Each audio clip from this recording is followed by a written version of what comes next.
ಭಗವಂತ ಕೆಟ್ಟದ್ದು ಮಾಡೋದೇ ಇಲ್ಲ, ನೆನ್ಪಿಟ್ಕೋಬೇಕು. ಭಗವಂತ ಕೆಟ್ಟದ್ದು ಮಾಡೋದೇ ಇಲ್ಲ. ದೇವರ ವೈಭವ ಇದು. ದೇವ್ರನ್ನ ಕೆಟ್ಟದ್ದು ಮಾಡ್ತಾನೆ ಅಂತ ತಿಳ್ಕೊಂಡ್ರೆ ಇವರು ಕೆಟ್ಟವರು ಅಂತ ಅಷ್ಟೇ ಅರ್ಥ. ಅದು ಹಿಂದೆ ಹೇಳಿದ್ದೇನೆ, ಜ್ಞಾಪಿಸ್ತೇನೆ ಅಷ್ಟೇ. ದೇವ್ರು ಎಂದೂ ಕೆಟ್ಟದ್ದು ಮಾಡೋದಿಲ್ಲ, ಗಟ್ಟಿ ಮಾಡ್ಕೋಬೇಕು.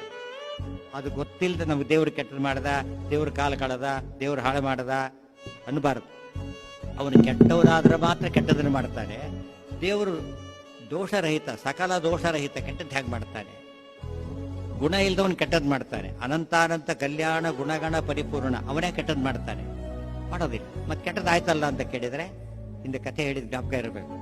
ರಾಜ ಮಂತ್ರಿ ಇಬ್ರು ಇರ್ತಾರೆ, ಭಾರಿ ಆಪ್ತರಿಬ್ರು ಕೂಡ. ಒಂದ್ ದಿವಸ ಹಣ್ಣು ಹೆಚ್ಚುತ್ತಾ ಇದ್ದ ರಾಜ ಅವನ ಬೆರಳು ಕಟ್ಟಾಗೋಯ್ತು, ಓಡಾಡ್ದ. ಮಂತ್ರಿ ಒಂದು ಅಭ್ಯಾಸ ಮಾಡ್ಕೊಂಡಿದ್ದು, ಏನೇ ಆದರೂ ದೇವ್ರು ಒಳ್ಳೇದು ಮಾಡ್ದ ಅಂತ ಹೇಳ್ತಿದ್ದ. ದೇವ್ರು ಒಳ್ಳೇದು ಮಾಡ್ದ ಅಂತ ತಕ್ಷಣ ದೇವ್ರು ಒಳ್ಳೇದು ಮಾಡ್ದ ಅಂತ ಹೇಳ್ಬಿಟ್ಟು ರಾಜನಿಗೆ ಬೆಂಕಿ ಸಿಟ್ಟು ಬಂತು. ಓಹೋ, ನಾನು ಕೈ ಹೋದ್ರೆ ಇವನು ಕೆಲಸ ತಿಳ್ಕೊಂಡಿದ್ದಾನೆ, ಇವನು ದುಷ್ಟ ಅಂತ ತಿಳ್ಕೊಂಡು ಜೈಲಿಗೆ ಹಾಕಿ ಅಂತ ಹೇಳಿ ಅವ್ನು ಜಸ್ಟ್ ಅರೆಮನೆಗೆ ಹಾಕಿ ಅಂತ ಕರ್ಕೊಂಡು ಹೋದ್ರು. ಅವನ್ನ ಸುಮ್ಮನೆ ಹೋಗ್ಬಾರ್ದೆ, ದೇವ್ರು ಒಳ್ಳೇದು ಮಾಡ್ದ ಅಂತ ಹೇಳಿದ್ರೆ ಹೋದವ್. ಮತ್ತೆ ರಾಜನಿಗೆ ಇನ್ನೂ ಕೋಪ ಬಂತು. ಸೀದಾ ಮನೆ ಬಿಟ್ಟು ಬೇಟೆ, ರಾಜರೆಲ್ಲ ಬೇಟೆ ಆಡೋದು ಎಲ್ಲ ಕ್ಲಬ್ಗೆ ಹೋಗ್ತಾರೆ, ಹಾಗೆ ಬೇಟೆಗೆ ಹೊರಟುಬಿಟ್ಟ. ಅವ್ನು ಎಲ್ಲೋ ಡಿಸ್ಟರ್ಬ್ಡ್ ಮೈಂಡ್ ಇತ್ತು. ಯಾರು ವೀರಪ್ಪನ್ ಅಂತ ಹಿಡ್ಕೊಂಡವನು ಬಲಿ ಕೊಡ್ಲಿಕ್ಕೆ ಅಂತ ಹೊರಟ. ಇನ್ನೇನು ಕಥೆ ಮುಗಿತವನು. ಅವನು ಪುರೋಹಿತ ಬಂದ, ನೋಡ್ದ, ಅದೇನೋ ಬಟ್ಟೆ ಕಟ್ಕೊಳ್ಳಿಲ್ಲ, ಬಿಚ್ಚು ಅಂತ ಹೇಳಿದ. ನೋಡ್ತಾನೆ ಬೆರಳೇ ಇಲ್ಲ.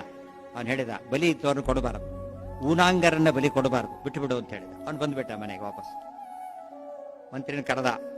ಮಂತ್ರಿ, ಇವತ್ತು ಭಾರಿ ಬೇಜಾರಾಗಿತ್ತು, ಮಾತಾಡಿದೆ, ಹೋಗ್ಲಿ ಬಿಡು, ನಿನ್ನ ಮಾತಿಗೆ ಅರ್ಥ ಆಗಲಿಲ್ಲ. ನಾನು ಬೆರಳು ಹೋದ್ರೆ ದೇವ್ರು ಒಳ್ಳೇದು ಮಾಡ್ದ ಅಂತ ಹೇಳಿದೆ, ನಿನ್ನ ಜೈಲಿಗೆ ಹಾಕಿದರೆ ಒಳ್ಳೇದು ಮಾಡ್ದ ಅಂತ ಹೇಳಿದೆ, ಏನು ವಿವರಣೆ ಕೊಡು ಅಂತ ಹೇಳಿದ. ರಾಜ, ಅರ್ಥ ಆಯ್ತಾ ನಿನಗೀಗ? ಏನು ಗೊತ್ತಾ, ನಿನ್ನ ಬೆರಳು ಹೋದ್ರೆ ತಲೆ ಹೋಗ್ತಿತ್ತು, ನೆನ್ಪಿಟ್ಟುವ. ಬೆರಳು ಹೋಗಿದ್ದಕ್ಕೆ ತಲೆ ಉಳ್ಕೊಂಡಿದೆ, ಅರ್ಥ ಆಯ್ತಾ ಈಗ? ರಾಜನಿಗ ಈಗ ಹೌದಲ್ಲ, ಒಂದು ಹೋಗಿದ್ದು ನಾವು ಕೆಟ್ಟದು ಅಂತ ತಿಳ್ಕೊಂಡು ಒಳ್ಳೇದು ಮಾಡಿದ್ದಾನೆ ದೇವರೀಗ. ಸರಿ, ನಿನ್ನ ಜೈಲಿಗೆ ಹಾಕಿದ್ದು ಯಾಕೆ ಒಳ್ಳೇದಾಯ್ತು ಅಂತ ಕೇಳಿದರೆ, ರಾಜ, ದೇವರಾಣಿ ಒಳ್ಳೇದು ಮಾಡದ.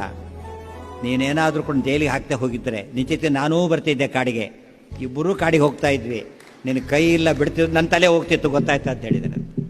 ನಮಗೆ ಅರ್ಥ ಆಗಲ್ಲ ತಕ್ಷಣ, ಆಮೇಲೆ ಅರ್ಥ ಆಗಬೇಕು. ಮಕ್ಕಳನ್ನ ಹೊಡಿತಾರೆ ಸ್ಕೂಲಿಗೆ ಹೋಗಲಿಲ್ಲ ಅಂತೇಳಿ, ಮಗು ಸಿಟ್ಟು ಬರುತ್ತೆ, ಯಾಕೆ ಹೊಡಿತಾರೆ ಅಂತೇಳಿ. ಹೊಡಿದೇ ಹೋಗಿದ್ರೆ ನಾಳೆ ಓದೋದೇ ಇಲ್ಲ, ಫೇಲ್ ಆಗಿಬಿಡ್ತಾರೆ. ತಂದೆ ತಾಯಿಗಳು ಮಕ್ಕಳನ್ನ ಹೊಡೆಯೋದು ಯಾತಕ್ಕೆ? ಒಳ್ಳೇದಾಗಲಿ ಅಂತೇಳಿ. ಇದಲ್ಲ, ದೇವರು ನಮಗೆ ಕೆಟ್ಟದ್ದು ಮಾಡೋದಿಲ್ಲ, ಮಾಡದ ಅಂತ ಅನಿಸ್ಕೊಂಡ್ರೆ ನಾವು ಅರ್ಥ ಮಾಡ್ಕೊಂಡಿಲ್ಲ ಅಂತ ಅರ್ಥ.